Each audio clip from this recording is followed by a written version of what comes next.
Sporting rivalries between neighbouring countries is always a treat. The barest of demographic differences, slightest of cultural dissimilarities, and just a thin border separating the two. In simpler words, a rivalry between probably one nation had the border not been there, like America and Canada. That rivalry, though, is spiced up even more thanks to the series of political tussles involving the two countries of late. The two teams added another chapter in the historic rivalry, that too in Canada's #1 sport, ice hockey. And the team surely played like it is their biggest sport. USA were beaten by Canada 2-3 in overtime in the four-nation playoffs final. Or should we say by their own 51st state. Not my words, just echoing what US President Donald Trump said before this politically charged fixture took place. I'll be calling our great American hockey team this morning to spur them on towards victory tonight against Canada, which with far lower taxes and much stronger security will someday, maybe soon, become our cherished and very important 51st state. What Trump's statement did was fire up the American audience, and given the finale was taking place in America's Boston, the home fans tried making the most of it.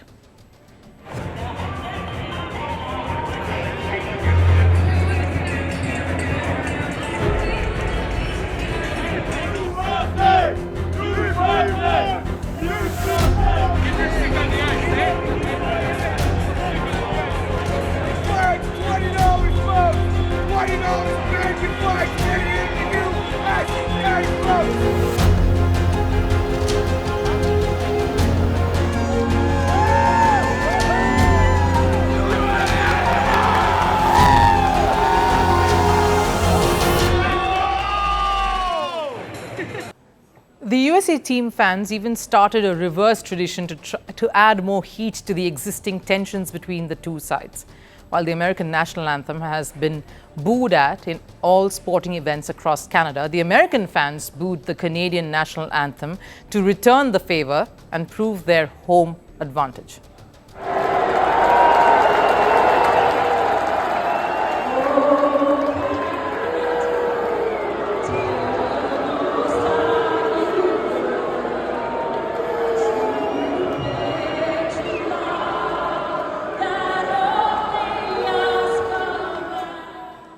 What fueled Canada's performance today was not only Trump's jibe at Canada being USA's 51st state, but also him calling Canada's current head of state just another governor.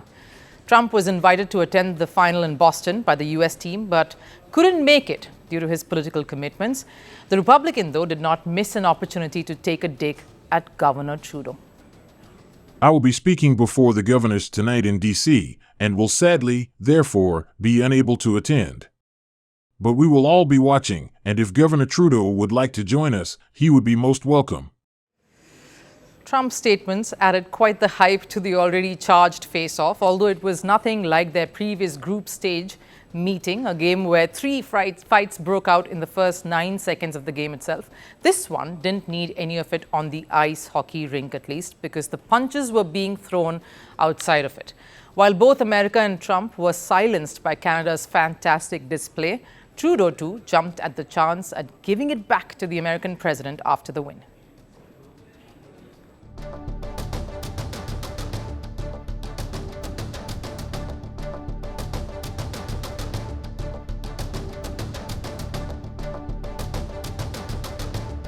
You can't take our country and you can't take our sport. Those were the words from the Prime Minister there. Pretty sure it reached the White House too, summing up a battle that was more than just about ice hockey.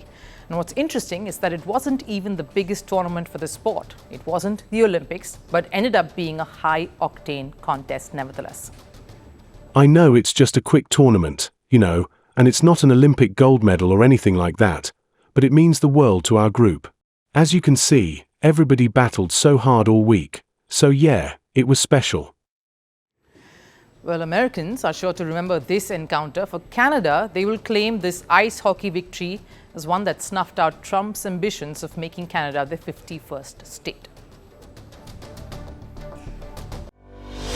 Merci beaucoup. Hi. How are you? Very well, thank you. Thank you for being here. Namaste, Mr. President. Bharat Kelogon, Komeri Namaste. How many people generally follow you in interviews? Typically, in a month, we have viewers up to 150 million. That's more than twice the population of France. And in the last 2 years, we had 3 billion viewers. So I say, Laurent, this is your chance to be famous. You're on Firstpost. One word to describe your equation with Prime Minister Modi. Amitié. As India and France work together, are you creating a new era of non-alignment in the technology space? India is a training superpower.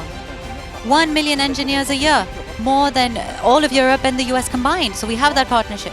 We have a partnership on the environment and the economy. We also have civilian nuclear programs, and that is something we've developed far beyond the France-India relationship. So we want to work together on AI.